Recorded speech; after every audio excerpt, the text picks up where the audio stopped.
There is something that happens before thought, before logic arrives, before language forms, before the rational mind has had a chance to organize itself into an opinion. In that fraction of a second, something deeper speaks. And right now, it is about to speak through you. In front of you are 4 thrones. They are not furniture. They are not decoration. They are symbols, ancient, powerful, and far more personal than they appear. Across every civilization in human history, the throne has carried one meaning above all others. It is where power rests. But not all power is the same. Not all authority comes from the same place. And not all of us relate to our own inner power in the same way. That is what this test is truly about. Before you read further, look at the 4 thrones. There is one built of towering gold, gleaming and immovable. One carved from rough, humble stone, cracked by time. One constructed entirely of glass, transparent and weightless. And one overtaken by vines, wild and breathing, reclaimed by nature itself. Do not analyze them. Do not ask which is most beautiful, most powerful, or most comfortable. Ask only this: which one already feels like yours? Which one makes something quiet inside you lean forward? That pull is not random. Carl Jung believed that we do not choose symbols. Symbols choose us. They reach past the mask we wear in public, past the personality we have carefully constructed, and they make contact with something older, something that has been there since long, before anyone taught you who you were supposed to be. The throne you are drawn to reflects your relationship with authority. Not authority over others, but the authority you hold, claim, deny, or fear within yourself. It reveals which archetype is currently most alive in your psyche, and it may reveal something you have never found the exact words for. So take a breath. Look at the 4 thrones one final time. Hold your choice. And when you are ready, we begin. The first throne, the gold throne. If your eyes move first to the towering gold throne, its high back rising like a declaration, its armrests wide and certain, its surface catching light as if it were made of something older than metal, then you carry within you the archetype of the sovereign. And this is not a simple thing. It is not about ego. It is not about wanting to rule over others or sit above the crowd. It is something more precise, more psychological, and far more honest than that. You have a relationship with power. You always have. People who are drawn to the gold throne feel authority as a weight they were born carrying. From an early age, others looked to you. Others expected things from you. Perhaps you were the one in the family who held things together. Perhaps you were the child who was told, without ever quite being asked, that you were capable, that you were strong, that you could handle it. And so you did. You handled it. You kept handling it. Because somewhere in you, the gold throne is not just a seat. It is a responsibility. Jung spoke of the Rex archetype, the inner king or queen, as one of the most powerful and one of the most misunderstood forces within the human psyche.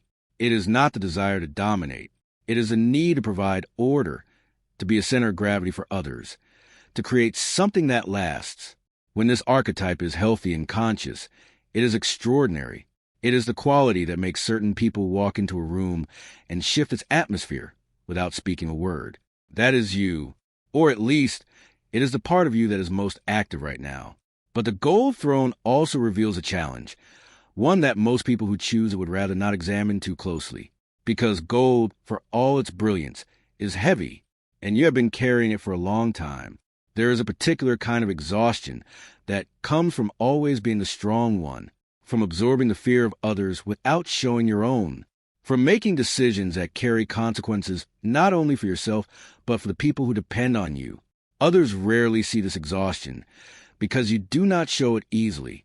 To show it would feel somewhere deep inside, like stepping down from the throne, like failing at the one thing you were put here to do. Ask yourself honestly, when did you last allow yourself to not know what to do next? When did you last let someone else carry the weight, even briefly, without feeling the guilt of it? The shadow of the sovereign is control, not the visible kind, not the kind people complain about, the invisible kind, the need to keep all moving parts in order, to stay 3 steps ahead of crisis, to never be caught unprepared. And beneath that need, if you look closely, you will often find a very old fear that if you stop holding everything together, everything will fall apart, that without your authority, There is only chaos. This is not truth. It is an old story, and it is asking to be updated. Your strength is real. Your capacity for leadership is genuine. But growth for you does not come from becoming more powerful. It comes from learning to trust. Trust others. Trust uncertainty. Trust that the throne does not disappear when you step away from it to rest. The gold throne is yours, but you do not have to sit in it every moment of every day to deserve it. If you chose this throne, ask yourself, where in my life am I holding authority out of genuine purpose? And where am I holding it out of fear of what happens if I let go? The answer to that question may be the most powerful thing you discover today. The second throne, the stone throne, the archetype of the sage. If something in you quieted when you saw the stone throne, unadorned, rough-edged, worn smooth in some places by time and weather, sitting low and close to the earth, then the archetype most alive in you right now is the sage. And the sage is perhaps the most misunderstood of all the archetypes, because the sage does not look like power, not at first, not to people who have confused power with noise. But you have never made that mistake. You understand something that many people spend entire lifetimes trying to learn, that the most enduring authority does not come from position, performance, or appearance. It comes from within. It comes from the slow, patient accumulation of genuine understanding, from having sat with enough silence to know your own mind, from having passed through enough difficulty to stop being afraid of it. The stone throne was not built to impress. Stone is not chosen for its beauty. It is chosen because it will still be standing long after everything decorative has crumbled.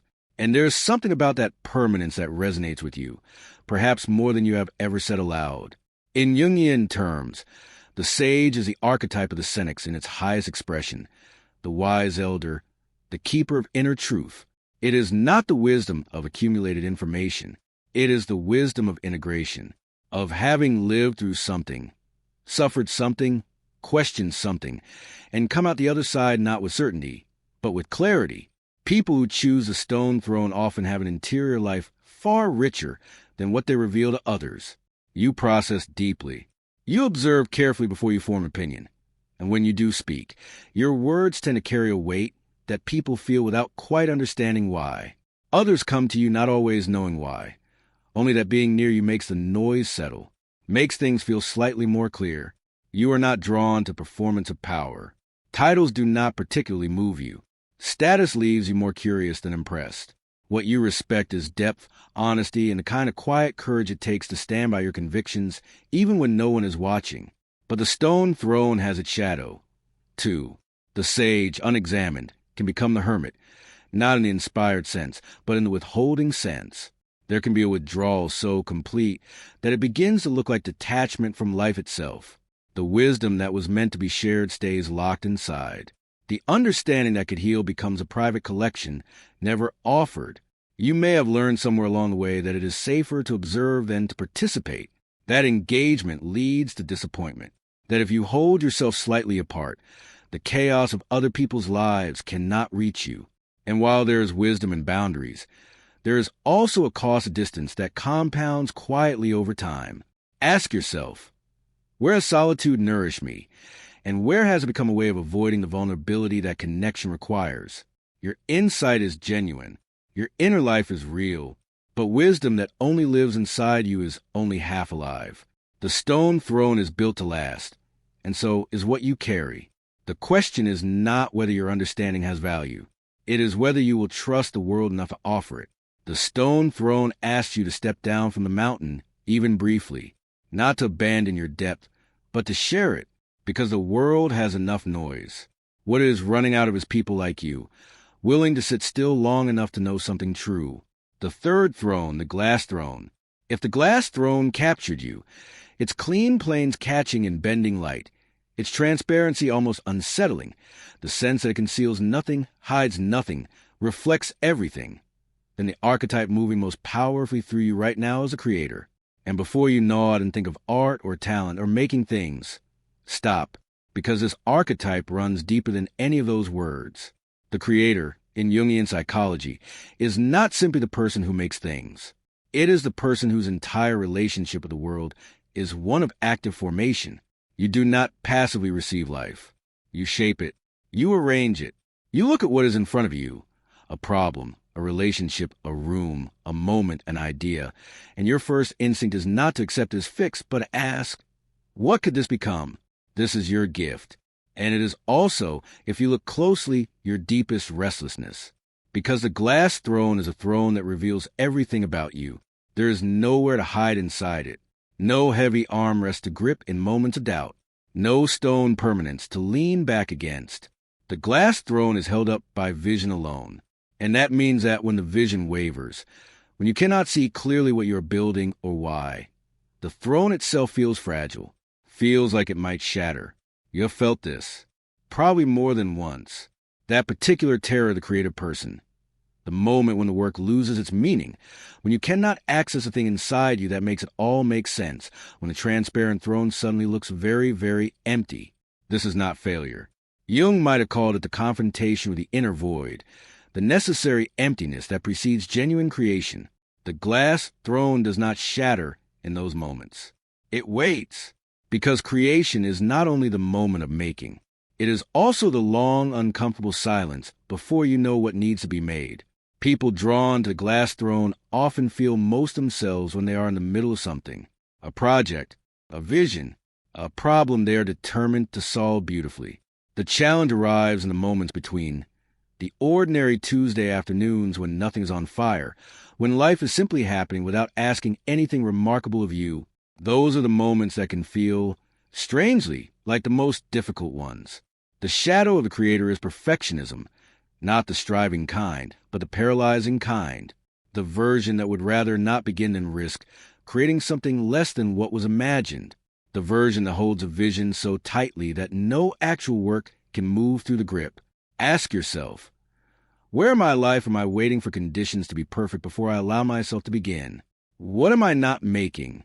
Not because I lack the ability, but because I am afraid of what it will reveal about me if it falls short. The glass throne is transparent for a reason. It does not hide its occupant. To sit in it is to be seen, fully, without the protection of image or performance. And for the creator, being truly seen is both the deepest longing and the deepest fear. Your authority is not given by a title or inherited from a tradition. It is generated fresh, from the inside, every time you have the courage to make something real out of what was only imaginary. That is power of the rarest kind. Do not wait to be certain. Sit in the throne. Let yourself be seen through it. Begin. The fourth throne, the vine-covered throne. If the vine-covered throne was the one that pulled at something deep inside you, roots threading through cracks in stone, leaves dark and alive, the throne itself half returned to the earth, more forest than furniture, then the archetype most urgently alive in you is the wild one. And this is the archetype that is most difficult to explain. Not because it is complicated, because it is honest. The wild one does not sit easily within definitions. It does not follow maps that others have drawn.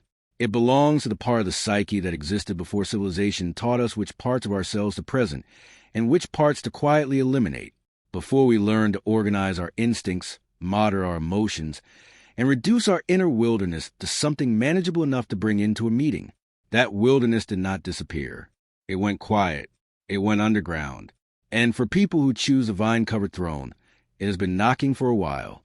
Jung spoke of the need to remain in contact with the instinctual self, the part of the psyche that is not constructed by culture or expectation, but is native to us, as native as breathing. When we lose that contact, he believed, we lose something essential. We become competent, perhaps functional, certainly, but no longer fully alive in the way that matters most. You may have spent time becoming acceptable, learning to soften your edges, being told your intensity was too much, your needs too inconvenient, your sense of what life should feel like too impractical. And perhaps you complied outwardly. Perhaps you built a version of yourself that could move through the expected spaces without causing too much disruption. But you chose the wild throne, and that means something. The vines on this throne are not decay. They are not neglect. They are life insisting on itself. They are the reminder that nature does not ask permission to grow, that the most enduring things on earth are not the most controlled. They are the most rooted. And you, when you are at your most authentic, are rooted in a way that cannot be manufactured imitated, or argued with. People who resonate with this archetype often have an extraordinary sensitivity to inauthenticity. You can feel when a situation is false, when a relationship is performing something rather than being something, when a version of you that the world is applauding is not actually you. That sensitivity is not a problem. It is a compass. The challenge of the wild one, the shadow it must learn to face, is the fear of structure itself, the wound that makes any form of commitment feel like a cage, any expectation feel like a trap, any sustained effort feel like a loss of freedom.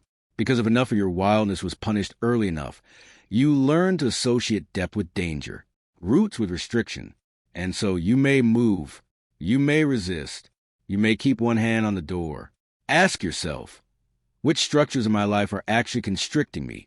And which ones am I fleeing not because they are wrong, but because they would require me to be fully seen? The vine-covered throne does not stand apart from the earth. It belongs to it. And your authority, your most genuine, lasting authority, does not come from rising above nature. It comes from finally, fully becoming it. You are not too much. You never were. You were simply not yet in the right forest. Come home to yourself. The wild throne has always been waiting. Your choice was not an accident. It was a recognition. Each throne carries a different relationship with inner authority. The gold throne reflects those who hold power outwardly, whose challenge is learning to trust the world enough to rest.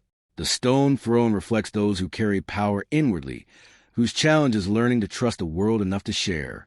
The glass throne reflects those who generate power through creation, whose challenge is learning to begin without certainty. The vine-covered throne reflects those who source power from instinct and authenticity, whose challenge is learning to stay. But here is what is essential to understand. You are not only one throne. The sovereign, the sage, the creator, and the wild one, these are not separate personalities. They are four faces of the same psyche, four forms of authority that every human being contains. Jung believed that wholeness does not come from identifying completely with one archetype and ignoring the others. It comes from integration, from allowing each force to play its necessary role.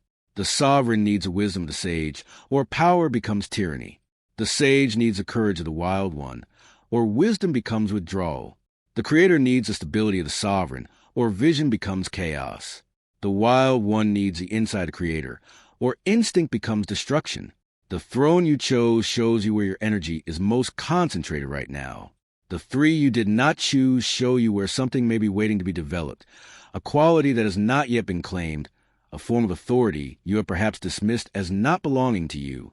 What is currently asking for attention is not always what is comfortable, but it is always what is necessary. Carl Jung wrote that until you make the unconscious conscious, it will direct your life and you will call it fate. Your relationship with authority, with your own power, your own right to take up space, to lead, to create, to root, to withdraw, has been shaping your decisions long before today. The choice you made a few moments ago is a window into that relationship. Look through it honestly, without judgment, with the same patience you would offer someone you deeply respected. Because the throne you sit in when no one is watching, the way you speak to yourself in silence, the amount of authority you grant your own desires, your own voice, your own right to exist fully, that is the truest measure of your inner power. Not the title, not the appearance, not the performance. The throne you already occupy, the one built from everything you have survived, every truth you have faced, and every moment you chose to remain, quietly or boldly, yourself. Share in the comments which throne called to you, and what part of this resonated most deeply. Your reflection may be exactly what someone else needed to find theirs, because the path forward was never about finding the right throne. It was about finally recognizing that you were always already sitting in one.